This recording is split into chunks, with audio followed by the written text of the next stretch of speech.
para quem fala que a China é imperialista. A China não é imperialista. Inclusive na agenda econômica. Você não vê ela com cooperação econômica exigindo contrapartida de ninguém. Ao contrário do que os Estados Unidos e o bloco capitalista sempre fez. Né? Quando vai ajudar o Brasil via FMI, via Banco Mundial, tem ajuda, mas tem uma contrapartida. Você tem que adotar a minha agenda aqui. Né? Você não vê a China impondo a agenda dela para ninguém. Então a China começou uma reforma de toda a sua economia, o que hoje as pessoas falam que é o capitalismo de Estado, eu discordo, eu acho que é um socialismo de mercado. Né?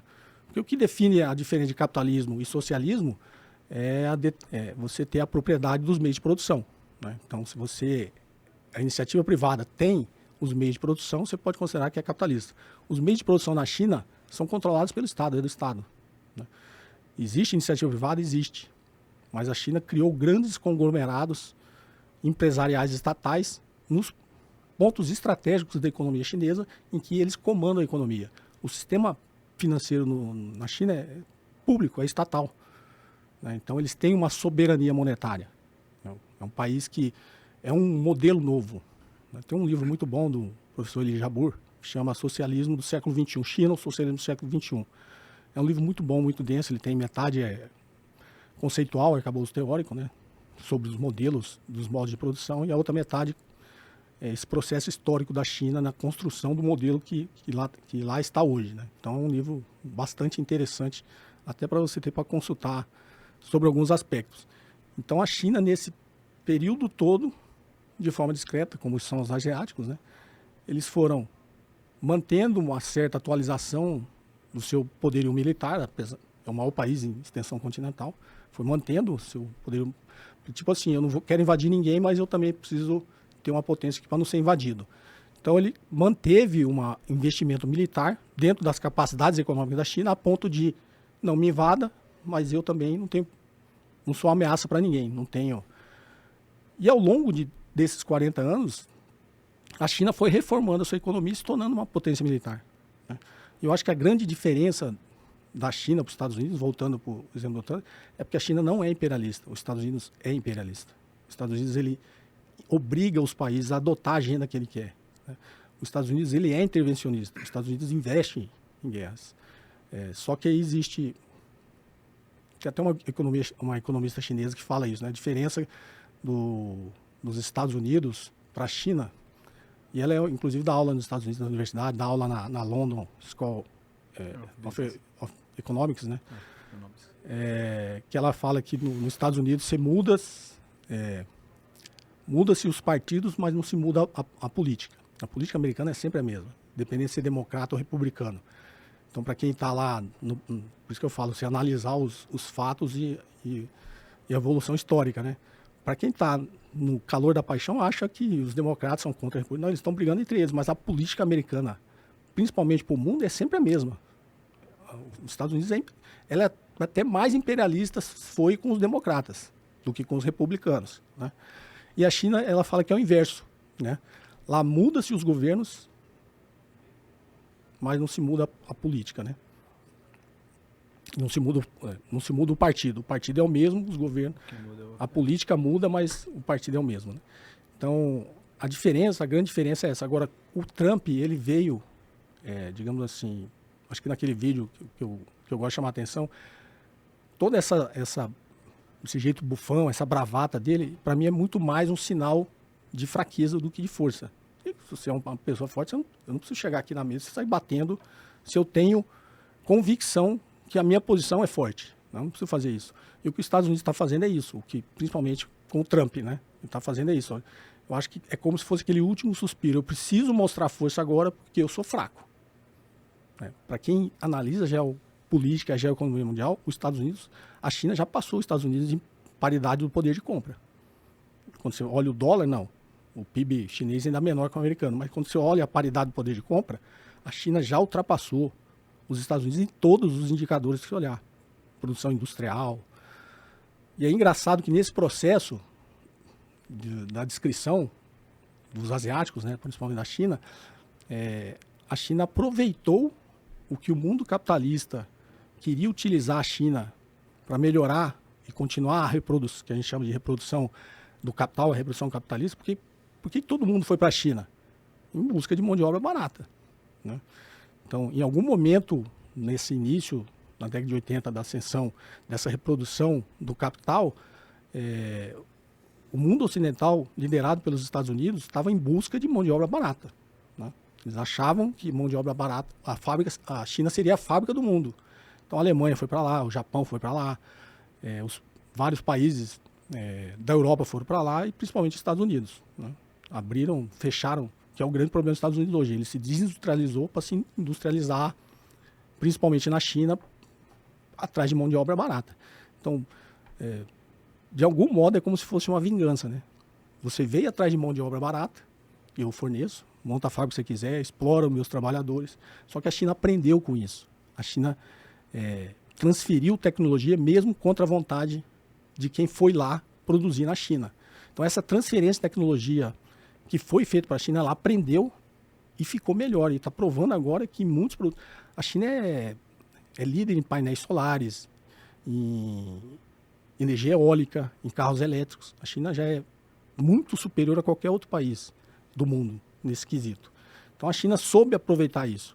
Com esse modelo que ela criou, que eu chamo de socialismo de mercado, né? Não capitalismo de Estado, é um socialismo de mercado, ela criou uma soberania monetária, se protegeu das crises provocadas pelo dólar. Então a China faz isso há muito tempo.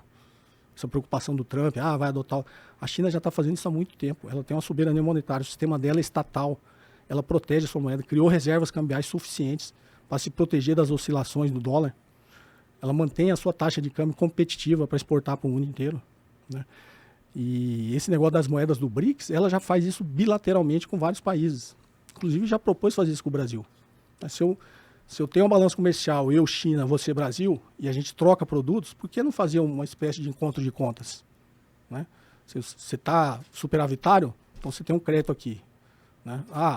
Ano que vem eu fiquei superavitário, a gente abate aqui, agora você fica com crédito. Não precisa usar o dólar para isso, né? Então, até que se use e mude para esse sistema SWIFT, né, que é o sistema de compensações de transações internacionais que utiliza o dólar, que inclusive foi o sistema que eles proibiram a Rússia de entrar, quando teve a guerra da Ucrânia. A Rússia bypassou isso fazendo negócio direto com a China, sem usar o sistema SWIFT. Então, assim, os mecanismos que os Estados Unidos utilizam como força econômica para fazer a sua geopolítica, eles já não estão funcionando já há algum tempo, né? Então, esse último suspiro que os Estados Unidos está dando, verbalizando isso via Donald Trump, para mim, é um sinal de que eles realmente já acusaram o golpe e estão em franca decadência. Agora, o que me parece irracional é o Trump sair ameaçando todo mundo, inclusive seus aliados. Essa última notícia que ele teve agora, você pode me interromper se eu estiver falando muito. Não, vai lá. Essa última notícia que a gente teve agora dele fazendo um acordo com o Putin, cara, olha a sinalização que ele está dando para os aliados dele na Europa. Os Estados Unidos incentivou a guerra da Ucrânia, né? Foi a Rússia que invadiu a Ucrânia, só que a Rússia invadiu a Ucrânia, se você se remeter à crise dos mísseis de Cuba, né, quando a União Soviética queria pôr míssil lá em Cuba, teve aquela crise, quase saiu uma guerra. Os Estados Unidos iam invadir Cuba. Exatamente o que a Rússia fez com a Ucrânia. A Ucrânia, enquanto ela não fazia parte da OTAN, estava num equilíbrio geopolítico ali normal. Quando os Estados Unidos começou a pressionar a Ucrânia para entrar para a OTAN e para a comunidade europeia, o Putin avisou diversas vezes para eles não fazerem isso. Você vai colocar o cara aqui, meu vizinho, na minha fronteira, você vai colocar o cara na OTAN, cheio de base militar. Nenhuma superpotência vai deixar fazer isso. Você não deixaria, eu não deixaria, né? Os Estados Unidos não deixou quando isso era para ser feito em Cuba. Então, quando incentivou a Ucrânia a entrar na OTAN, foi o que disparou a guerra da Rússia preventivamente. Falou, vou invadir a Ucrânia, então. Invadiu. Não estou aqui julgando um julgamento moral se está certo, se está errado. É aquilo que eu te falei, eu estou isento olhando a geopolítica. Quando ele fez isso, eles incentivaram a Europa a entrar nesse negócio, e a Europa foi a que mais sofreu com a guerra da Ucrânia. Quando a Rússia cortou suprimento de gás, cortou um monte de coisa para a Europa, acho que aquele gasoduto, Nord Stream, né? Nord Stream. Prejudicou principalmente a Alemanha. A Alemanha hoje está em decadência por causa disso. Então você imagina, eu sou Estados Unidos, sou seu aliado, vocês são a Europa. Incentivo, faço mó, para a gente entrar no negócio. Aí todo mundo entrou. Agora que está vendo que fizeram todos os tipos de sanções contra a Rússia. Nenhuma funcionou. A Rússia continua viva.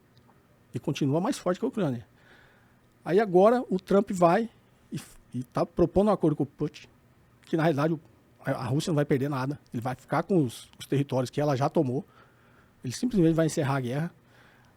Não sei se você viu a notícia, o Trump prometendo que a Ucrânia não vai entrar na OTAN. Ou seja, aquele motivo que criou a guerra lá atrás, agora ele voltou atrás.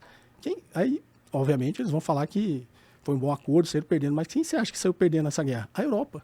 A Europa está em franca decadência já há muito tempo. E essa guerra da Rússia com a Ucrânia está jogando a Europa num buraco muito maior.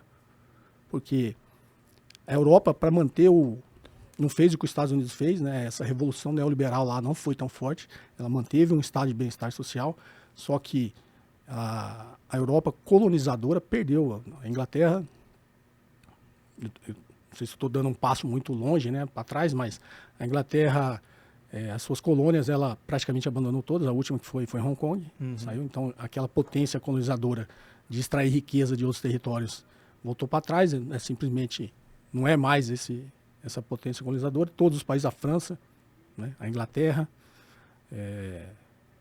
Portugal já há muito tempo atrás. Então você vê que esses países deram passos para trás, perderam nessa corrida econômica para a China, né? O Japão talvez hoje se arrependa que o Acordo de Plaza de 1985 ferrou com o Japão. Os Estados Unidos ferrou o Japão. Não sei se vocês lembram, na década de 80 existia um negócio que o Japão ia ultrapassar os Estados Unidos. Eu tenho até, eu era bastante novo, mas eu lembro quando eles compraram o Rockefeller Center, né? Tinha aquele todo comprando os símbolos americanos, o Japão vai ultrapassar. O que os Estados Unidos fez? Fez um acordo em 1985, chamado Acordo de Plaza, que ele aumentou, exatamente o que o Trump está fazendo agora, aumentou as tarifas para os produtos japoneses e desvalorizou o câmbio do Japão. Obrigou o Japão a desvalorizar o câmbio. Não sei se foi bem um acordo, né? Talvez sem um acordo, porque não sei se vocês sabem, em Bretton Woods, uma maneira de reconstruir a economia japonesa e alemã, que tinham perdido a guerra, era manter a taxa de câmbio deles artificialmente desvalorizada para eles poderem se reindustrializar depois da guerra. Tanto fez efeito e foi muito bom, né?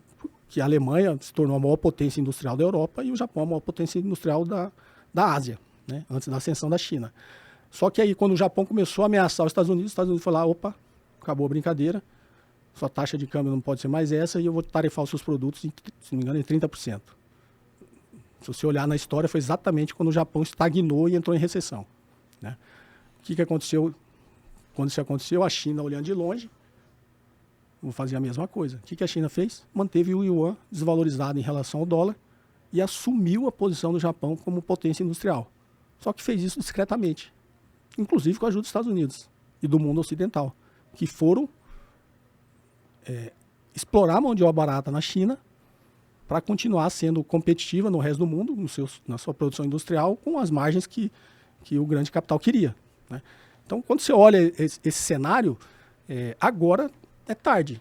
Quando estou te falando num livro, lá em 88, Pouquinho já tinha falado que isso poderia acontecer. E aconteceu numa velocidade muito maior.